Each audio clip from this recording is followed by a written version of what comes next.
In this video, I'm going to speak about going to conferences as a PhD student. Firstly, why do you go to conferences? The obvious answer would be to learn, but more in depth, it would be to promote your work. You're there to promote what you've done in your PhD, your studies. You're also there to be an ambassador for your university, and by promoting your university, that can add more collaborations, it can generate more income and interest in your university. And you're also there to network as well, which I'll touch upon in a couple of minutes. In terms of actual conferences to go to, I'd recommend you spend a bit of time on Google looking at different ones. Twitter, you'll always see something pop up as well. But the common ones in the UK would be UKSCA conferences, BASES conferences, and a more global one that's really popular in sports science is the annual ECSS conference, so the European College of Sports Science. And before COVID-19, as it's now online, it was a really good opportunity to travel around Europe, go to a different city each year, and have the opportunity to present your research. So in terms of actually doing a presentation, it's not always the same. It will vary. And I've done ones that are 10 minutes long, 7-minute slots. I've even done a presentation that was just 3 minutes long. So when you go on the website and apply to go to these conferences, you usually get a choice, a drop-down list of what you want to do. And in those presentations, you'll typically have questions at the end. And I would watch out for tricky questions. You may have a professor in the room of your topic area that's been involved in that area for 25 years. And sometimes you can get a few questions that you don't really want to get in front of an audience. But generally speaking, it's not too bad. Another option is to do a poster. So not everybody that goes to a conference will present.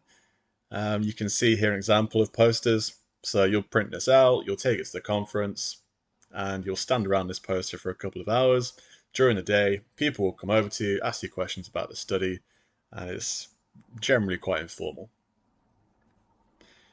And as mentioned a couple of minutes ago, networking is a really crucial part of going to a conference for multiple reasons.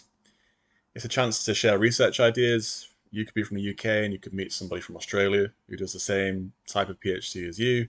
And that could be a chance for you then to build some international collaborations, which will look really good on your CV. It's also a chance to gain access to new environments. I've met people across Europe working in football teams, doing different projects, and it's opened doors for me to go and visit those teams and get involved. When it comes to networking as well, don't just see it as a 9 to 5. If you're traveling away across Europe for 5 days at a time, do go out at night. Even if you don't drink, I would go out for food. I'd get to know people in an informal setting and build those collaborations in a very relaxed atmosphere away from the conference. I'm going to move on now to the pros and cons of conferences. They're generally good, but I do want to point out a couple of issues that I've had with them. But beginning with the positives, it is a good way to travel and to network. Never say to your PhD supervisor it's a holiday. It can feel like a holiday sometimes. If you're going to Copenhagen for 5 days or 5 nights, you have the opportunity to go out and explore that city as well, or wherever it may be. And it also adds to your CV and your skills. So as a PhD, as you're coming towards the end and going for lecturing roles, if you can put you've been to loads of conferences, you've showcased your work across different places, that'll look really good. You'll build those skills for presenting and creating posters, infographics too. To focus quickly on some of the downsides, when you're on a PhD salary, say 15, 16 grand a year, and you have to pay up front for your costs before you can get the expenses back, it can be quite tricky paying up front for your hotel costs, the conference, the flights. Like I say, you'll get the money back, but paying up front can be difficult at times. It's also sometimes a distraction. Each university will send students out to conferences at different rates. I think I did 3 or 4 a year. You may go more frequently. If you're under the cosh of your PhD or your teaching duties, something else is going on, it can be quite stressful having to prepare for another conference. But generally speaking, conferences are a positive aspect of your PhD and something that you should be looking to go to. My advice for you then, if you're an undergrad, master's student looking to do a PhD, wants to stand out, I'd work on your presentation skills. I would learn how to create academic posters.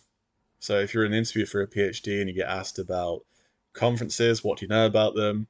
If you can say that you've worked on those skills and you're also aware that you've Googled different sports science conferences, it will make you stand out as a candidate. If you kind of shrug your shoulders to the panel at the interview for a PhD, you don't really know much about them, you're not showing much of a willingness to go, someone else will. So make sure you're that person who stands out and has that knowledge about them. Okay, so that was my short video on going to conferences as a student. If you'd like to learn more about some of the conferences I went to, or any questions in general that you have, do contact me at Sports Science Hacks on Instagram and on Twitter at CJThompson90. Okay, thank you for listening, and I'll speak to you again soon.